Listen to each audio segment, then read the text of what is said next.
Now today let's start with chapter number 8, the world of growing knowledge.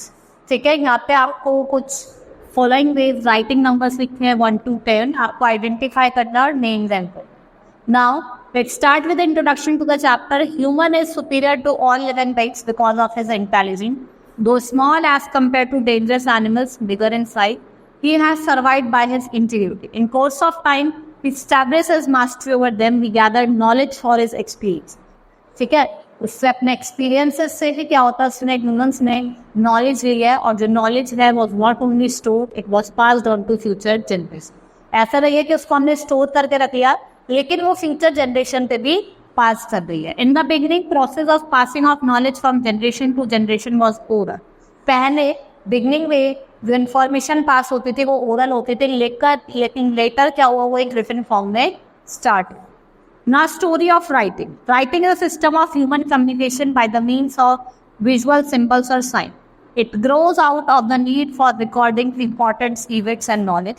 Early men did not know how to write. Early men को नहीं पता था कि कैसे लिखा जाता है, लेकिन जब से राइटिंग आया इसने जो ह्यूमन कम्युनिकेशन को by the means of visual signs and symbols use करके इसका यूज था. He drew pictures of animals and other objects that they were familiar with. Many paintings are found on cave walls in France, Spain and India. Over time, symbols were used to represent words and sound. देखो ये paintings वगैरह बनाते थे और symbols का use करा जाता था for making paintings. And the development of symbol led to growth of script. ठीक है, डेवलपमेंट जो हुआ सिंबल्स का, उससे क्या हुआ, ग्रोथ हुई स्क्रिप्ट की. और जो script is a system of writing. All languages are written in a particular Ancient script using pictures and symbols has been found in Egypt. और इनको क्या कहा जाता था, हेरियोग्राफिक्स कहा. और जो स्क्रिप्ट होती है आपकी चाइनीज, कोरियन, जापानीज लैंग्वेज, ये किस पे बेस्ड होती है, ये आपके पिक्टोरल सिंबल्स से बेस्ड होती है. They are based on pictorial symbols. India today are based on sound letters and have been coined to represent different sound. Besides the script, we also use Urdu. हम Urdu Persian और Arabic scripts का भी use करते हैं. ठीक है, the English alphabet developed from a number of early writings beginning with the science writing of ancient. हम ancient Egypt का यूज करते थे when we started developing the English. Now Brahman script was developed in India about 2000 years. Most of the script now used in India have developed from this script. Hindi is written in the Devanagari script. और जो Louis barley थे उन्होंने invent करी थी script font बनाई, जिसने हम क्या कहते हैं, ब्राille. उसकी स्क्रिप्ट को क्या कहा जाता है, ब्राille. Now story of paper. The Egyptians were the first to make paper from wheat, जिसे हम पैपरस कहते हैं. और जो वर्ड आपका पेपर है वो कहाँ से ड्राइव हुआ है, बाय द वर्ड पेपरस. ठीक है, for a long time papyrus continue to be used as writing material. Then Chinese for the perfected the art of making paper and most probably it was made from the pulp of bark. और जो wood pulp है उसका use कर जाता था paper बनाने के लिए.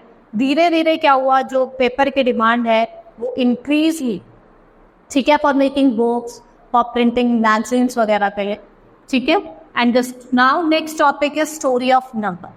Early man was food gatherer, he hunted animals and gathered food. For counting they drew figures, symbols and dots and this was very crude and unreliable. ठीक है, अर्ली मैन को फूड गैदरर कहा जाता था. ये एनिमल्स को Hunt करते थे, फूड गैदर करते थे और ये फिगर्स को काउंट करने के लिए यूज करते थे, सिंबल्स को, डॉट्स को यूज करते. The method of counting with figures was first developed in India. और जो डेसिमल सिस्टम था काउंटिंग का वो कहाँ डेवलप हुआ, इंडिया. और जो कंसेप्ट ऑफ जीरो, जिसे हम शून्य कहते थे, वो भी ऑरिजिनेट हुआ फ्रॉम इंडिया. ये कहाँ पे स्प्रेड हुआ, अरब वर्ल्ड में. और जो अरब में इंडियन सिस्टम को कहा गया खिंदासा, जिसका मैंने था इंडिया. और today number system called the Indo Arabic system, जो हमारे पूरे वर्ल्ड में यूज करा था. Now the invention of printing. From painting on cave wall, human slowly develop the art of writing. They started writing. उन्होंने clay tablets पे, leaves पे, skin of animals पे लिखना शुरू करा. पॉइंटेड पेनशिप टूल का इन्होंने यूज करा.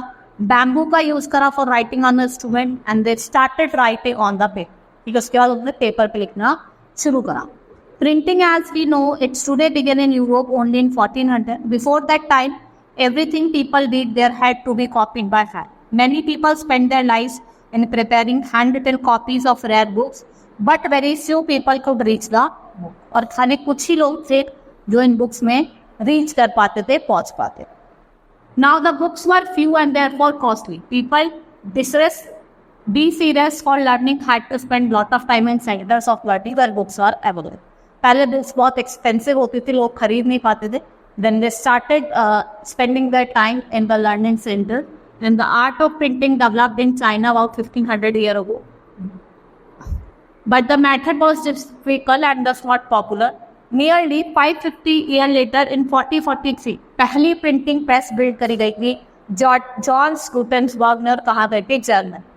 ठीक है, इन्होंने मोल्ड्स ऑफ लेटर्स और अल्फाबेट से वर्ड्स बनाए, लाइन्स लिखी, पेजेस लिखी, and then ink was applied on the moulds and the frame को प्रेस करा गया था अगेंस्ट द स्मूथ सरफेस. और आप जो मोल्ड्स हैं वो रीसेट और रीयूज हो सकते थे. और बाइबल जो थी, जो पहले बुक प्रिंट हुए थे in the Gutenberg printing press. Now more copies could be printed in less time and at lower cost. इसने क्या करा, जो प्राइस थे बुक्स के उनको रिड्यूस कर दिया. ठीक है, and this led to the spread of education and eventually to an improve lifestyle. और एक इम्प्रूव लाइफ स्टाइल भी चेंज हुई. Over a time the quality of printing improve. Nowadays colourful books, magazine, newspaper आपको easily available मिलेंगे और वो भी at reasonable price. Now literacy and progress. All the invention, देखो राइटिंग का invention हुआ, नंबर्स ऑफ लिखने का, प्रिंटिंग का, पेपर का. इसने क्या करा, लोगों को जो इलिटरेट थे उनको हेल्प करा. No progress is possible if people remain illiterate and uneducated. Literacy क्या है, की है टू ऑल द प्रोग्रेस. लेकिन अगर हम इंडिया की बात करें, large number of people are still illiterate and they remain poor because they are illiterate. You can help them to overcome their poverty if we make them illiterate. Literacy leads to knowledge and knowledge leads to power and capacity. और आपकी जो knowledge है वो किसको lead करती है, power को और प्रॉस्पेरिटी. ठीक है, chapter has been completed. Hope you understood the chapter. That's all for today. Thank you.